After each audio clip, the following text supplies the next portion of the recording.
Hello guys and welcome back. It's been a little while, hasn't it, since I made a video. I'm just showing you a little build order I've been working on. As you can see, I've started to I'm dipping my toes back in Age of Empires 2 just to see if I can get back into it, and I've been enjoying it a little bit. But I've been a little bit inspired recently because a viewer has emailed me some recordings of a build order he's been doing, which has been getting him into the Castle Age with pretty much any civilization at a time that's around sort of 12 minutes and 10, I think he said, is his best, and it goes up to about 12:25, depending on map and idle time and stuff like that. So it's a very tight build order. I've taken it and sort of adapted it a little bit to make it into a version that works well for me. It does have an extra 2 villagers, but it does mean that there's no TC idle time. So it's hitting the Castle Age around 12:45, which is extremely fast still. So as I say, this can be done with any civilization. And at this point, we're doing it with the Turks, who don't really have any eco bonus that's relevant to sort of early game in terms of a fast castle. Potentially, if you were having someone on gold mining to get you up to the Castle Age, it would contribute to that, but it's not what we're doing here. Not what we're doing here. We're not using the gold to get up. We are using the market, but this one, as I say, gets to the Castle Age at 12 minutes and 46 seconds. There's a second of idle time.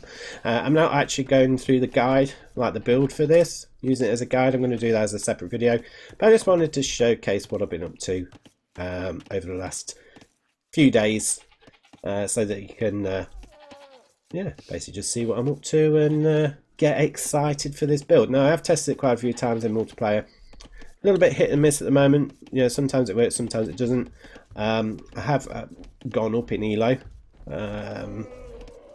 as a result, but I can't say it's as strong as Lancer Rushing, for example. But part of that might just be because of my own inability and rustiness at the moment, having not played since start of July.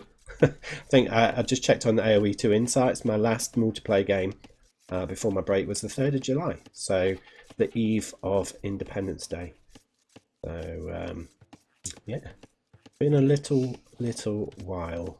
So this one, though, it went particularly well, so I'm going to showcase this one. I do have another 1v1 video coming up, which is live gameplay soon, and I'll also have the build order on its way as well. But I'm actually going to use this build order as a template for doing different things with other civs. So we're going to have essentially lots of lovely build orders coming out using this. They've just got slight adaptations depending on the civ and what strategy we're going to be going for. Now, this one, as I say, is the Turks. Normally what I do with this one is when I get to the Castle Age, I'll have made a couple of scouts so that I'll end up with instant light cav at around 12:45.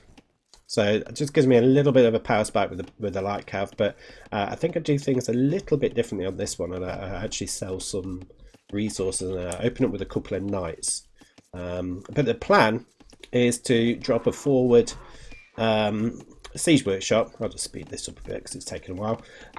Around about 15-16 minutes, once we've got some light cav and we're causing some issues, we go forward, drop a siege workshop and start getting some scorpions in play.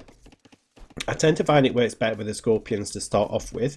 Maybe get sort of 4 or 5 scorpions together, just because they can deal with a feudal age army with a bit more ease than having to worry about trying to micro mangonels. If you're very good at micro mangonels, then just go straight for mangonels if you can, but I like to add a few scorpions in first, get the upper hand, and then move on to mangonels later and start tearing down buildings, etc, etc.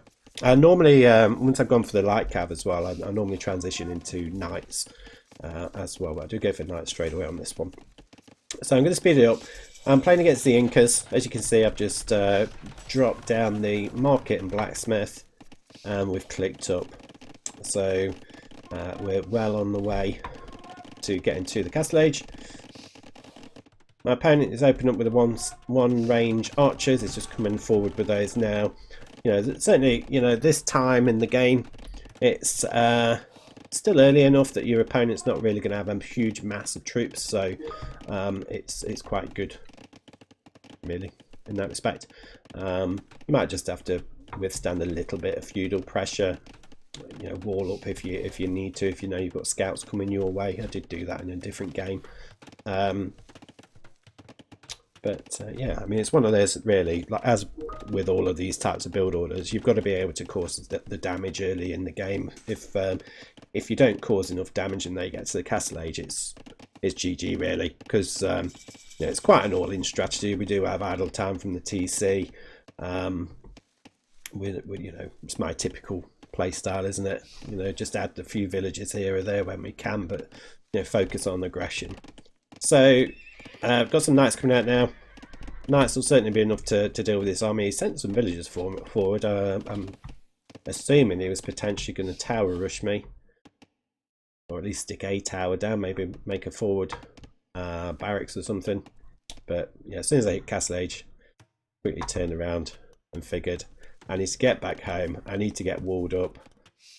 Quite an open map. I mean, mine's open as well. It'd be quite difficult for me to have walled this if I was playing standard. I suppose I'd have to wall up to the town centre here and here, and leave the back of the base walled, so secure over here. But that's not how I play. So we're forward with the knights. We're just going to start taking down these archers. We've got the light cav, which is the starting scout, and yeah, these archers are going to be very easy to deal with. It's still early enough in the game where there wasn't a huge mass of them, and causing them a few little problems, pushing off some resources, picking the odd villager here and there.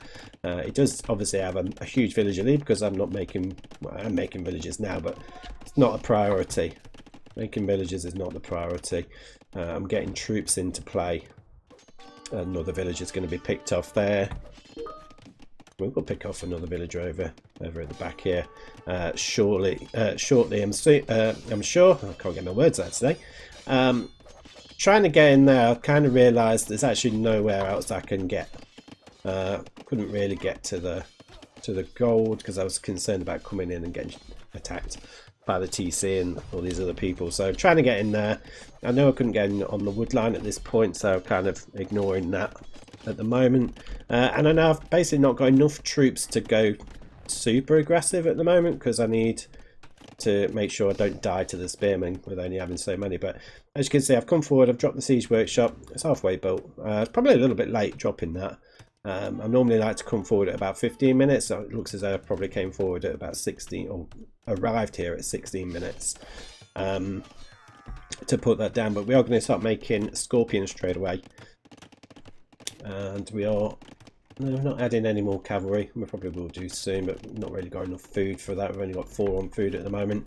I think that's because I've kind of prioritised making sure I can afford scorpions and the siege, get the siege up and running. Still a little bit rusty with this. Sometimes I had quite a lot of farms by this point, only about 10 farms at this point, which makes it a bit easier. But I think I've just used the market a little bit here just to sell wood, buy food as and when I can, and still maintain that scorpion production whilst getting more knights. I do have another knight on the way, so I am adding them gradually, but probably normally a little bit more productive with those, if I'm honest. But as I say, I've not played for 6 months, so I'm still kind of getting back into the swing of things with regards to things like that. Yeah, I mean, as you can see, I'm letting my resources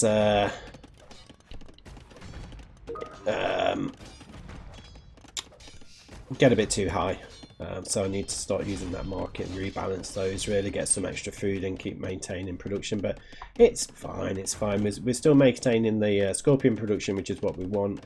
I think at this point my opponent's probably played it wrongly in terms of he needed to basically buy his way up, I think, to the castle age as quickly as he could. or at least invest in a lot of spearmen, which is not done. I think that's the other thing he should have done. Either invest in loads of spearmen, although I suppose the scorpions would have taken them out. So I don't know, bit of a tricky situation for him. I have found that if you can keep the knight numbers down, you can normally, you know, set your spearmen on loose formation. You should be able to close these down, and then the minimum range issue is going to cause a problem. So it's probably one way of defeating this one.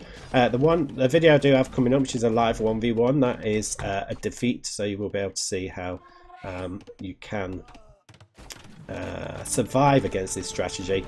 But as you can see, I think once you get sort of five or six scorpions together, it makes it a lot more difficult for the opponent. Yeah, my resource management is terrible.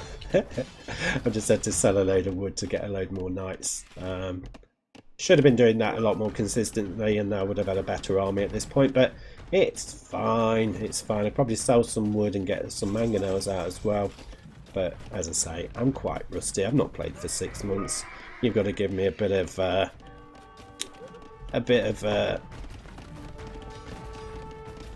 I can't even think of the word.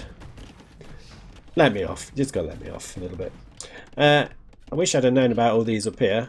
I don't think I ever scouted those, which is a shame. I'm starting to add some mangonels now, so I will start pressuring over there. But as you can see, his economy is kind of in a bit of disarray. He's going to move over to there now, start actually getting some gold again, because he just realised he needs some gold. But he is in the castle age. He's got he's doing the right thing here. He's getting monks, obviously, and then he's getting his own siege. So obviously he needs the siege to take out my scorpions, and obviously the monks for the knights. But I should probably make a switch later on down the line. But I'll just fast forward a little bit. As you can see, the mangonels coming in now. I've got 6 knights in play. Probably could have done with some more. But I am going to make some light cav pretty soon. A little bit of a light cav switch will come in. But we're going to start taking down that TC. Just got to keep running away from those monks. They're going to cause me some problems for sure.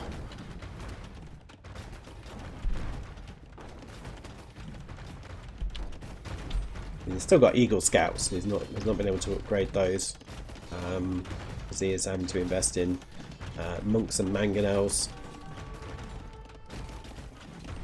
As you can see, that TC probably will come down eventually. It's taken a while. Like I said, I probably needed more cavalry at this point, but having a nice push with the siege is it's causing him some problems. He has got a villager lead. It's only 5 villages though, so obviously pushing him off the food here is probably causing him some problems. I think the mangonel should really be going for those, which he realises he needs to do that. But yeah, the light cav just taking that mangonel down. I'm just going to push in and try and pick off some more villagers whilst we're a little bit kamikaze. Don't know why they're attacking a farm. I think I don't think that was a misclick, but we'll see. You never know with the pathing in this game. More mangonels coming in, number 2. As you can see, we're getting quite a few light cav starting to come forward now. I've made another stables which is forward, and you can probably see where this game is going. That TC will be down very shortly with all this siege smashing down. The door is actually opened up there. I'm not sure. Do I go in there with the cavalry? I think I just chase these villages down with the cav, but yeah, as soon as that TC is down, pulls the GG. It still has the villager lead, but there's only one way that one's going. But yeah, let me know in the comments what you think to this strategy, guys. Like I say, I'm having mixed results with it at the moment, but it's certainly an extremely fast castle age time of 12:46. I think I actually got with this one. So yeah, see you on the next one.